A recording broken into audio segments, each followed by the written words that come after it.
옛날 강화도 바닷가 근처 아주 작은 마을에 가난한 총각 성돌이가 살았어요. 성돌이는 18살로 키는 크고 얼굴은 순박했지만 집안 형편은 말이 아니었죠. 부모님은 어린 시절에 돌아가셨고 성돌이는 외삼촌 댁에서 자랐습니다. 외삼촌은 성돌이를 아끼셨지만 집안이 가난해서 밥 한 끼를 굶는 날도 꽤 많았죠. 성돌이는 하루 종일 논밭에서 일하며 쌀 한 줌이라도 모으려고 했지만 세상살이가 녹록지는 않았습니다. 그러던 어느 날이었어요. 마을의 양반집 교수 은비를 처음 보게 되었어요. 은비는 물동이를 이고 우물에서 물을 깃던 중이었는데 눈이 반짝반짝 빛났고 웃음소리가 아주 맑았습니다. 성돌이는 첫눈에 은비에게 반해버렸어요. 저 사람이랑 결혼하고 싶다. 그러면서 마음을 굳혔지만 성돌이의 현실은 아주 차가웠습니다. 양반집은 농사꾼 출신인 성돌이를 사람으로 여기지도 않았거든요. 그래도 성돌이는 포기하지 않았습니다. 며칠 뒤 성돌이는 용기를 내서 어머니 뻘 되는 외숙모에게 털어놓았어요.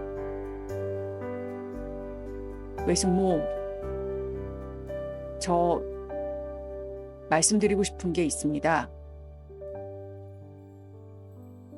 저 은비랑 혼인하고 싶습니다. 성돌이의 얘기를 듣고 외숙모는 한숨을 쉬며 말했어요. 아, 성돌아, 네 마음은 알겠지만 양반집이 우리 같은 농사꾼을 받아줄 리가 없단다.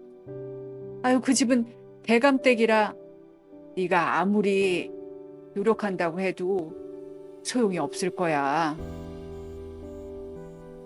하지만 성돌이는 고집을 부렸어요. 한 번만 시도해 봅시다. 제가 잘 설득해 볼게요. 결국 외숙모가 양반집을 찾아갔고 청혼을 했어요. 하지만 돌아온 건 감히 농사꾼 따위가? 이런 호통과 함께 그 집 하인들에게 쫓겨나는 수모뿐이었죠. 성돌이는 너무나도 마음이 상했어요. 이렇게 물러날 순 없어. 그러면서 혼자 산으로 올라갔죠. 계속해서 성돌이는 고민했습니다. 그때 마침 하늘에서 솔개 한 마리가 날아오르는 걸 봤어요. 아, 이걸 이용하면 어떨까? 그런 생각이 번쩍 떠올랐어요. 성돌이는 며칠 동안 산에 올라가 솔개를 잡으려고 했어요. 하지만 솔개가 너무나 날렵해서 잡기 힘들었죠. 그러다 마침내 덫에 걸린 한 마리 솔개를 손에 넣게 되었어요. 집으로 돌아온 성돌이는 솔개 발에 작은 초롱을 매달고 밤이 되기만을 기다렸습니다. 달이 없는 캄캄한 밤, 성돌이는 양반집 앞에 오래된 감나무 위에 올라갔어요.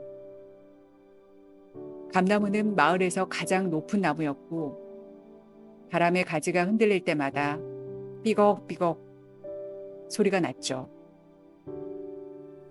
성돌이는 초롱에 불을 붙이고 목청껏 소리쳤어요. 이 양반집은 들어라. 나는 하늘의 옥황상제시다. 성돌이와 은비를 맺어주라 하였거늘 어찌하여 하늘의 명을 거역하느냐? 양반집 대감과 마님은 잠에서 깨어나 마당으로 뛰쳐나왔어요. 감나무 위에서 번쩍이는 불빛과 천둥 같은 목소리에 호미백산했죠. 대감은 떨리는 목소리로 말했어요. 이게 무슨 일인가? 하늘이 노하셨구나. 성돌이는 다시 호령했어요. 너희가 하늘의 뜻을 거역하여 장차 사돈될 사람을 모욕했으니 이 죄를 어찌할 것이냐? 당장 혼사를 치르지 않으면 너희 집안이 망할 것이다. 마님은 땅에 엎드려 빌었어요. 강상제시여, 잘못했습니다. 내일이라도 혼사를 올리겠습니다. 성돌이는 솔개를 하늘로 날려보냈어요. 초록 불빛이 하늘 높이 사라지자 양반집은 역시 하늘의 명의로구나 하면서 두려움에 떨었죠. 다음 날 양반집에서 외숙모를 찾아와 사과하며 혼사를 청했어요. 성돌이는 은비와 결혼식을 올렸고 두 사람은 함께 논밭을 일구며 아주 행복하게 살았답니다. 마을 사람들은 성돌이의 지혜를 두고두고 칭찬했고 가난해도 꾀가 있으면 길이 열리는 거야 하면서 이 이야기를 전해왔죠.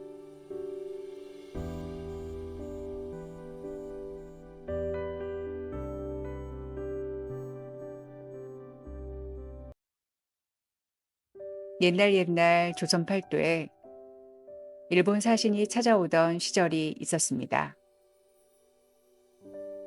그때 조선은 외세의 간섭과 내후 외환으로 아주 힘든 나날을 보내고 있었어요.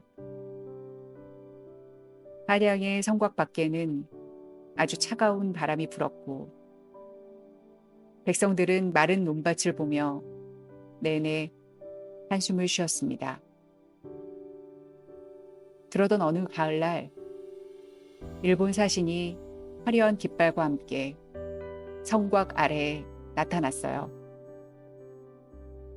사신은 금빛 갑옷을 입고 말 위에서 조선을 내려다보며 아주 거만한 목소리로 선언을 했습니다. 조선의 지혜를 시험하려 한다. 만약에 이 수수께끼를 풀지 못하면 내 너희 나라를 얕잡아 볼 것이야. 사신이 내민 수수께끼는 죽은 나무의 꽃 10송이라는 글이었고 함께 건넨 그림에는 한 노인이 꽃밭 앞에 서 있고 비둘기와 개가 뒤따르고 있는 모습이 담겨 있었어요. 사신은 이 수수께끼를 며칠 안에 풀지 못하면 조선에 굴욕을 안길 것이다 하면서 으름장을 놓았죠. 조정은 발칵 뒤집혔어요. 임금님은 급히 선비들을 불러 모았고 서울의 유명한 학자부터 지방의 노련한 선생까지 모두 모여들었어요. 선비들은 조선의 명예를 걸고 며칠 밤낮으로 토론에 들어갔습니다. 죽은 나무에 꽃이라니 어떤 나무를 말하는 걸까? 아유, 이 꽃 10송이에 이 숫자의 의미가 있는 거 아닐까? 그들은 고서적을 뒤지며 머리를 맞댔지만 답을 찾지 못했어요. 한 선비는 이건 자연의 비유일지도 모른다 그렇게 말했고 또 다른 선비는 아니 철학적인 상징일 거야 하면서 논쟁을 벌이기도 했죠. 하지만 며칠이 지나도 허사였어요. 조정에서는 이대로라면 나라의 체면이 깎인다 하면서 전국의 인재를 찾는 칙명을 내렸어요. 그때 황해도 깊은 산골 마을의 작은 주막에서 10살 난 꼬마 순이가 살고 있는 걸 알게 되었어요. 순이는 부모님을 일찍 여의고 외할머니와 함께 주막을 돌보고 있었습니다. 집은 초가로 지붕이 누렇게 바랜 곳이 있었고 마당에는 닭 몇 마리가 뛰어놀 뿐이었어요. 순이는 키가 작았지만 눈빛이 반짝이고 손재주가 뛰어났습니다. 외할머니는 네가 똑똑해야 우리 둘이 살 수 있다 하면서 순이를 아꼈어요. 순이는 주막에서 손님들을 보며 세상 일을 배워나갔죠. 산골에서 온 사람은 불을 거칠게 헤집고 들녘에서 온 사람은 불을 아껴 쓰고 서울에서 온 사람은 점잖게 피운다. 그런 것들을 눈여겨봤어요. 어느 날 주막에 지친 선비 한 분이 들어왔어요. 얼굴은 먼지로 뒤덮였고 손에는 수수께끼가 적힌 종이를 들고 있었죠. 밥 한 그릇 주겠니? 그러자 순이가 부엌으로 달려가 밥상을 차려왔습니다. 밥을 먹던 선비는 순이의 눈치 빠른 모습을 보고 호기심이 생겼어요. 너 참 영리해 보인다. 우리나라가 이렇게 어려움에 처했는데 너도 한번 생각해 보겠니? 그러고는 수수께끼와 그림을 보여줬어요. 순이는 잠시 고개를 숙이고 생각에 잠겼어요. 추운 나무에 꽃 10송이라니 이건 감이 아닐까? 순이는 마을에서 감을 말리는 모습을 떠올렸어요. 가을이면 마을 어른들이 감을 꼬치에 꿰어 햇빛에 말리곤 했죠. 감 10개를 꼬치에 꿰어 말리면 꼬치가 죽은 나무가 되고 감마다 꽃무늬를 새기면 꽃 10송이가 되는 거예요. 순이가 자신 있게 말하자 선비가 놀라며 물었죠. 그림은 어떻게 되느냐? 순이는 다시 생각에 잠겼어요. 노인이 꽃밭 앞에 서 있는데 비둘기가 구구 울고 개가 혀를 차는 모습을 보니 이건 노인이 아내를 그리워하며 한탄하는 거예요. 선비는 감탄하며 이 아이가 우리나라를 구할지도 모른다 하면서 순이를 데리고 데려가기로 했어요. 서울로 데려갔죠. 순이는 외할머니에게 나라를 위해 가봐야겠어요 하면서 울먹이며 떠났습니다. 외할머니는 가서 잘 해내거라. 내가 여기서 기도할게 하면서 순이를 배웅했어요. 길은 멀고 험난했어요. 산길을 넘어 강을 건너 며칠을 걸었죠. 순이는 배고프고 피곤했지만 나라를 구해야 해 하면서 힘을 냈어요. 한양에 도착한 순이는 조정 앞에 섰습니다. 사신들은 어린 순이를 보며 비웃었죠. 이 어린애가 수수께끼를 푸겠다고? 하하. 하지만 순이는 떨리는 목소리로 답을 내놨어요. 감 10개를 꼬치에 꿰어 말리면 꽃 10송이가 되고 노인은 아내를 그리워하는 마음을 담은 그림입니다. 사신은 잠시 말을 잃었어요. 이 어린아이의 지혜가 놀랍구나 하면서 고개를 끄덕였죠. 조정의 신하들은 환호했고 임금님은 순이를 불러 칭찬했어요. 네 덕분에 나라의 체면을 세웠다. 순이는 겸손하게 다 외할머니가 가르쳐주신 생활의 지혜 덕분입니다. 라고 했죠. 그 뒤로 순이는 마을로 돌아와 영웅으로 불리며 자랐어요. 외할머니는 내 손자가 나라를 구했구나 하면서 눈물을 흘렸고 주막은 손님들로 늘 붐볐답니다. 마을 사람들은 순이의 이야기를 전하며 작은 아이도 지혜가 있으면 큰 일을 해낸다고 하면서 가르쳤죠.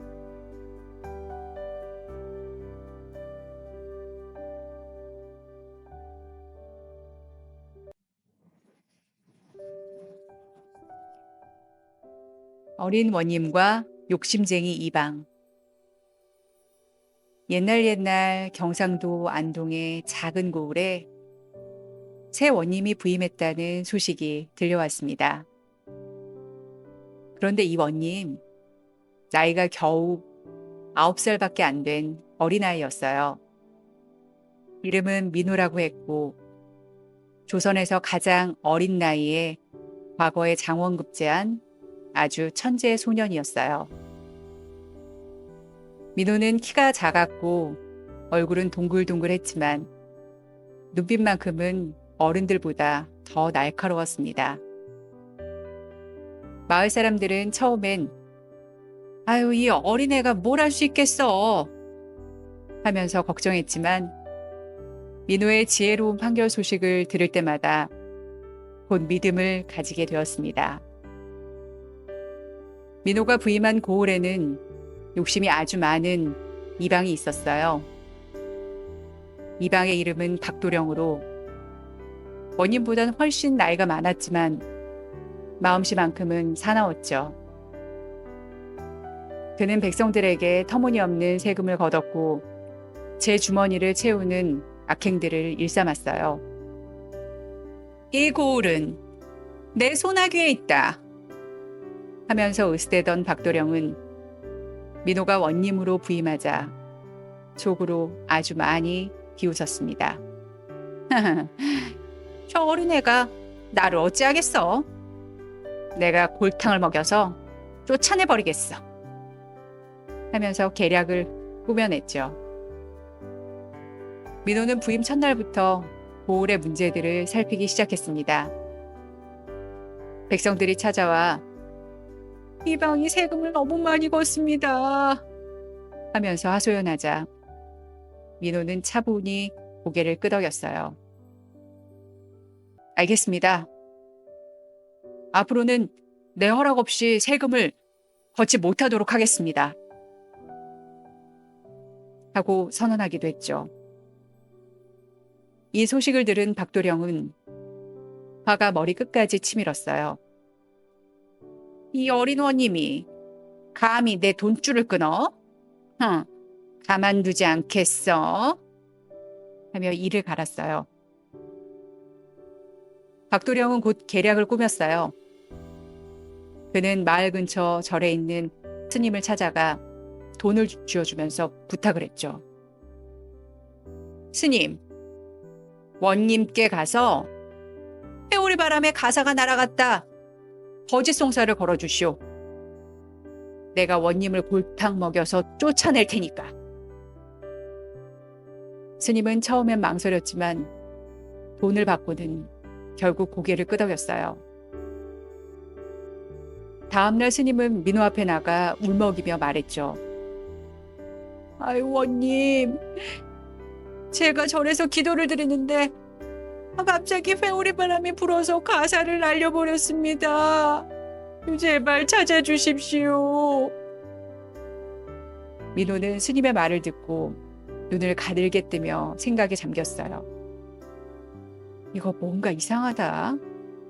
회오리 바람이라니 너무 억지스럽잖아. 하지만 민호는 속마음을 숨기고 차분히 물었어요.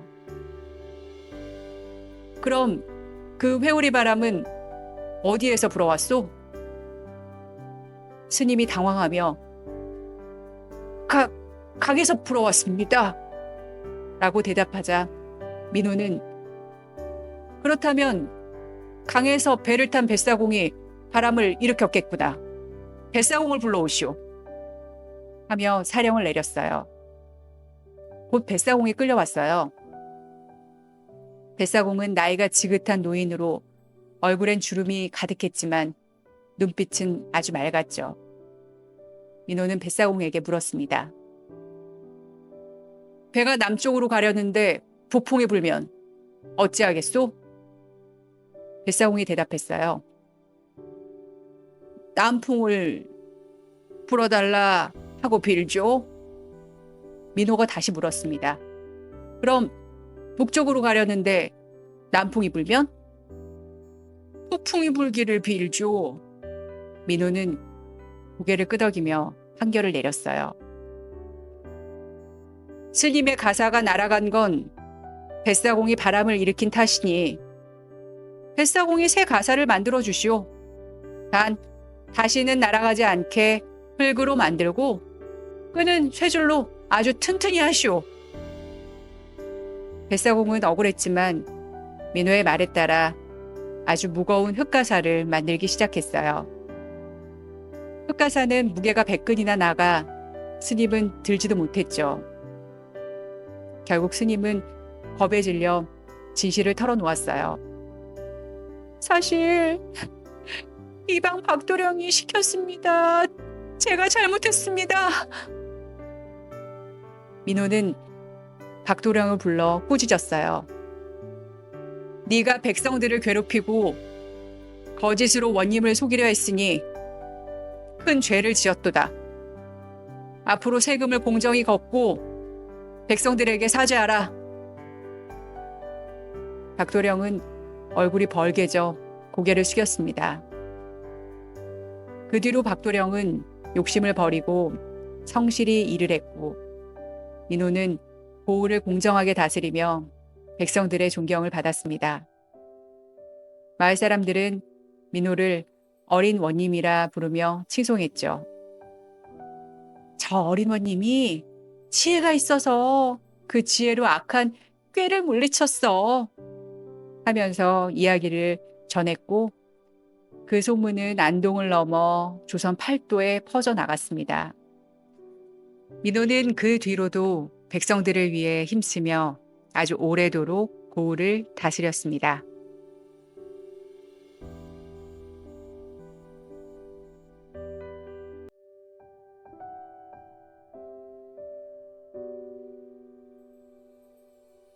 옛날 평양 근처의 한적한 마을에 장님 철수가 살고 있었어요. 철수는 젊은 시절 사고로 눈을 잃었고 그 뒤로는 지팡이를 짚고 마을을 다니며 간신히 생계를 이어갔죠. 집은 초가로 지붕이 삐걱거릴 정도로 낡았고 마당엔 닭 한 마리가 뛰어놀 뿐이었어요. 철수는 하루하루 논밭에서 나오는 소리로 계절을 느끼며 살고 있었죠. 이웃에 사는 눈뜬 이웃 영수는 키가 크고 아주 건장한 청년으로 마을에서 가장 부유한 농가의 아들이었어요. 하지만 영수는 철수를 무시했어요. 장님이 뭐가 중요하겠어? 하며 철수의 물길을 막아 논에 물을 주지 않았죠. 게다가 밤마다 철수 집에 몰래 들어와 곡식과 농기구를 다 훔쳐갔어요. 철수는 앞이 보이지 않아 속수무책으로 당하고만 있었습니다. 이러다 굶어 죽겠구나. 그렇게 한숨을 쉬며 힘들어하던 어느 날 마을 어귀에서 아이들이 놀며 종이를 접는 소리를 듣게 되었어요. 그 순간 철수는 머리에 번뜩이는 생각이 떠올랐습니다. 이걸 이용하면 영수를 혼낼 수 있겠어. 철수는 마을 아이들에게 부탁해 빈 종이를 여러 겹으로 접게 했어요. 그러고는 새끼줄로 단단히 묶어 보물상자처럼 꾸몄죠. 철수는 이웃 영수를 찾아가 떨리는 목소리로 말했습니다. 영수야, 네가 예전에 나한테 빌려간 돈 100냥을 갚아야겠다. 증서가 여기 있다. 영수는 깜짝 놀랐죠. 언제 내가 돈을 빌렸냐? 네가 허튼 소리를 하는구나. 하면서 발뺌했어요. 철수는 지팡이를 짚으며 아주 단호하게 말했죠. 증서가 있으니 볼 원님께 가서 한번 따져보자. 영수는 장님이 뭘 어쩌겠어 하면서 비웃었지만 철수의 단호함에 결국 원님 앞에 송사를 걸게 되었어요. 원님은 나이가 지긋한 분으로 흰 수염을 길게 기우신 분이었습니다. 원님 앞에 선 철수는 종이를 내밀며 말했어요. 원님, 이 이웃이 돈 100냥을 빌려가고 증서를 속였습니다. 제발 심판해 주십시오. 원님이 종이를 풀어보니 겹겹이 쌓여 있던 건 빈 종이뿐이었어요. 영수는 웃으며 보시옵소서, 이 장님이 거짓말을 한 겁니다. 그렇게 말을 했죠. 하지만 철수는 땅을 치며 울부짖었어요. 아이고, 이 사람은 돈 100냥을 빌려가고 증서를 바꿔치기 한 겁니다. 원님, 저는 앞이 안 보여서 속았습니다. 원님은 잠시 생각에 잠겼어요. 이 장님이 이렇게 정성껏 종이를 쌓아놓았다면 증서가 맞을지도 모르겠구나. 원님은 영수에게 물었습니다. 네가 돈을 빌렸다는 증거가 없는데 어찌 변명하겠느냐? 영수는 대답했죠. 전혀 모르는 일입니다. 하면서 고개를 저었습니다. 원님은 다시 판결을 내렸어요. 이 장님이 이렇게 정성껏 증서를 보관했으니 진실일 가능성이 높다. 영수야, 네가 돈 100냥을 빌렸다면 150냥을 물어줘라. 영수는 어안이 벙벙했지만 원님의 권위 앞에서 어쩔 수 없이 돈을 내야만 했어요. 철수는 그 돈으로 훔쳐간 물건값을 계산하고 영수에게 말했습니다. 앞으로 물길을 막지 않으면 빚을 탕감해 주겠다. 그렇게 말했죠. 영수는 꼼짝없이 물길을 열어주었고 철수는 다시 아주 평화롭게 농사를 지었답니다. 그 뒤로 마을 사람들은 철수의 재치를 칭찬했어요. 장님이라도 꾀가 있으면 악한을 이길 수 있다고. 이렇게 이야기하며 철수의 얘기를 전했고 영수는 철수에게 사과하며 더 이상 부당한 짓을 하지 않았습니다. 철수는 돈을 아껴 작은 집을 지었고 마을에서는 오래도록 존경받는 어른이 되었답니다.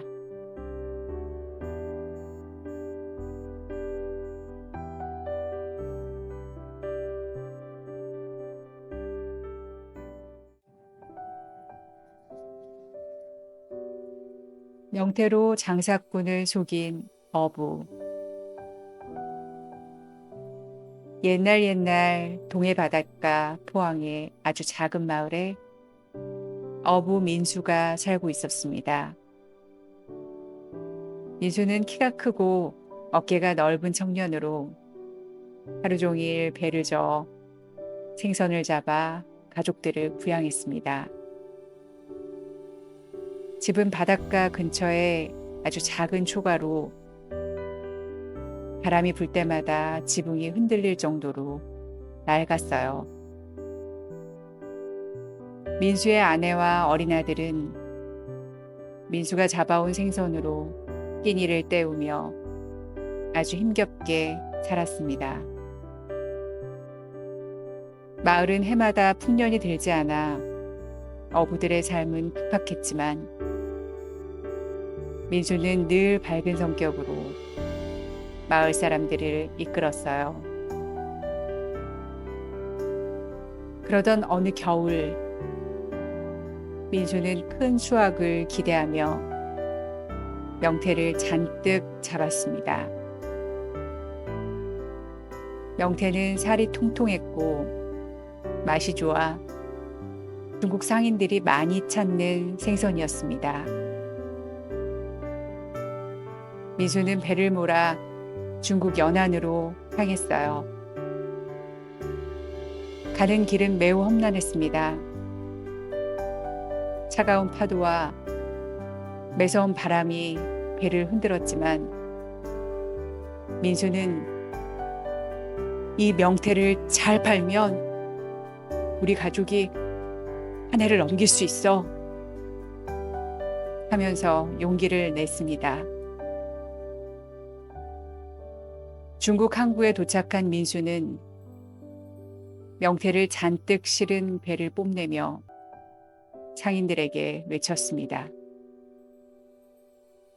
이 명태는 제일 싱싱한 놈들이다. 한 마리에 3냥에 팔겠소. 하지만 중국 상인들은 냉소적으로 웃었습니다.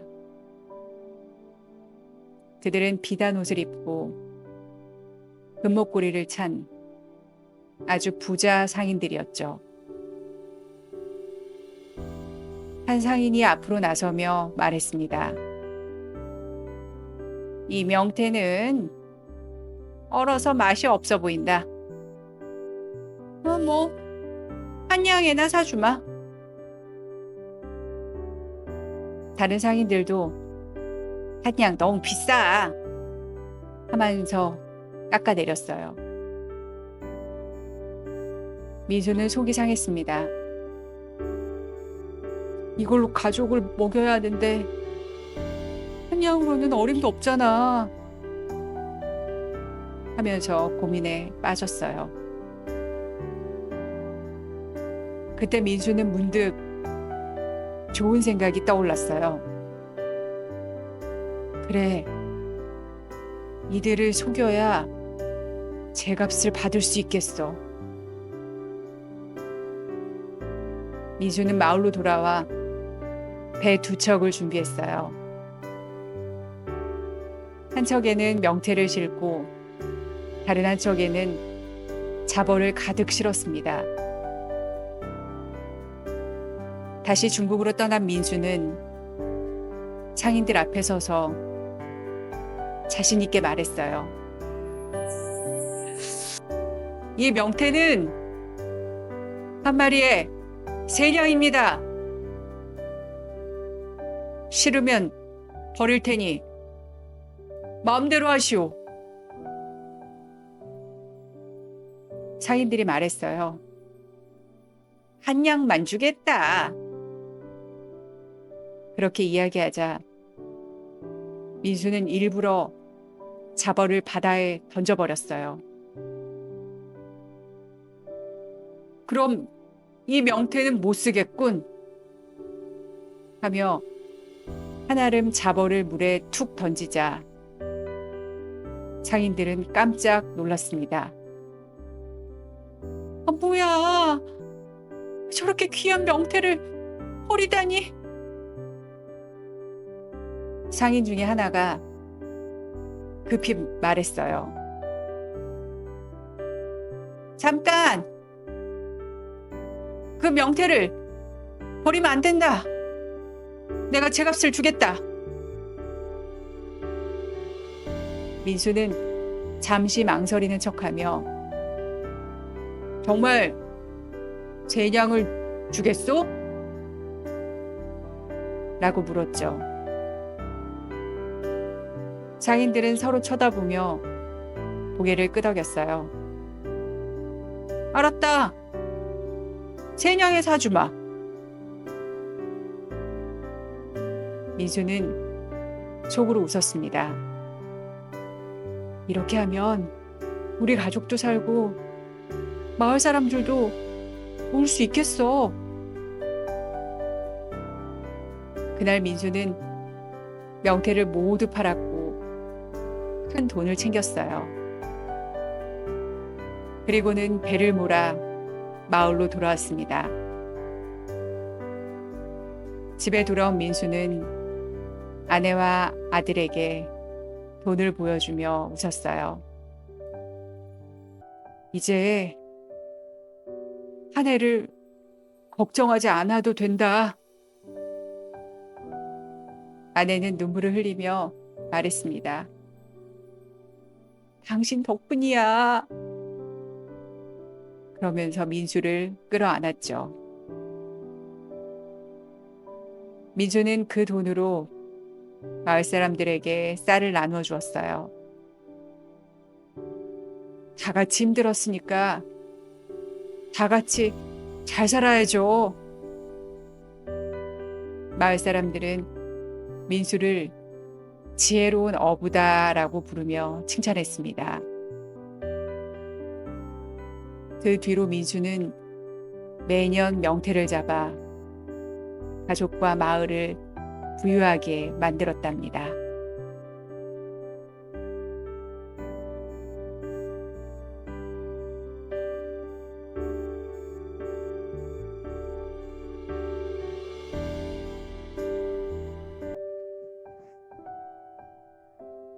옛날 전라도 나주의 작은 마을에 농부 덕수가 살고 있었습니다. 덕수는 키가 크고 얼굴에 주름이 깊게 패인 중년 남성으로 하루 종일 논밭에서 땀을 흘리며 가족을 부양했죠. 집은 초가였고 지붕이 낡아 바람에 새는 곳이 많았고 마당엔 닭 몇 마리와 돼지 한 마리가 뛰어놀 뿐이었어요.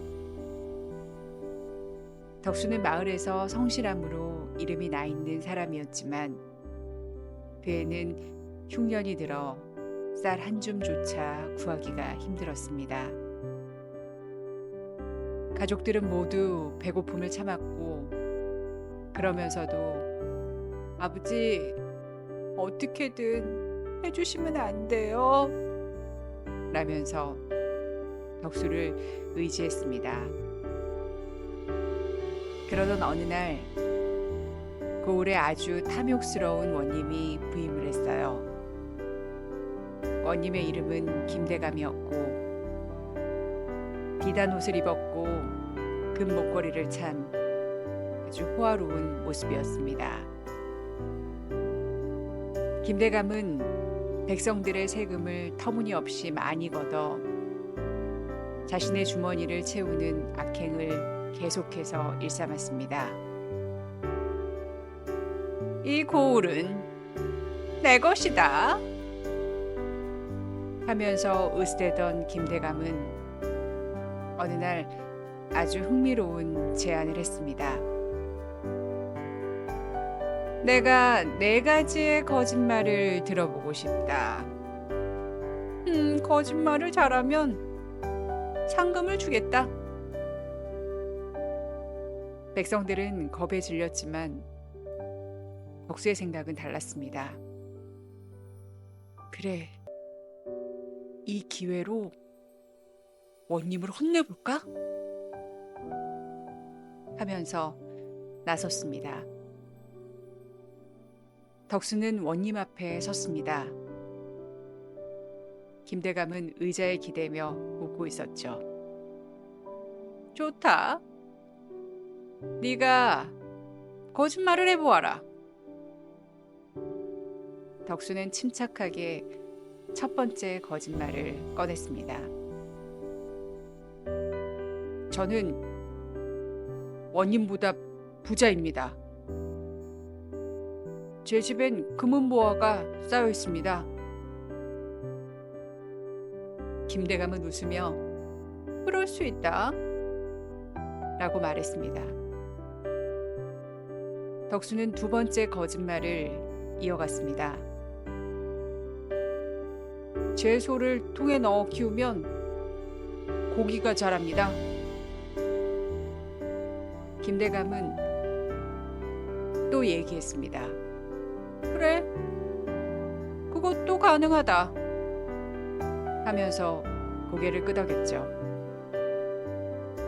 세 번째 거짓말에서 덕수는 말을 바꿨습니다. 우리 조상이 원님과 형제였다고 하였으니 원님과 제가 형제입니다. 김대감의 얼굴이 굳어졌습니다. 그건 터무니없다. 거짓말이다. 덕수는 마지막 거짓말을 내놓았습니다. 원님이 제게 쌀 10섬을 빌려가셨습니다. 김대감은 화를 내며 그건 절대 없다. 거짓말이다. 하며 외쳤습니다. 덕수는 슬쩍 웃으면서 말했습니다.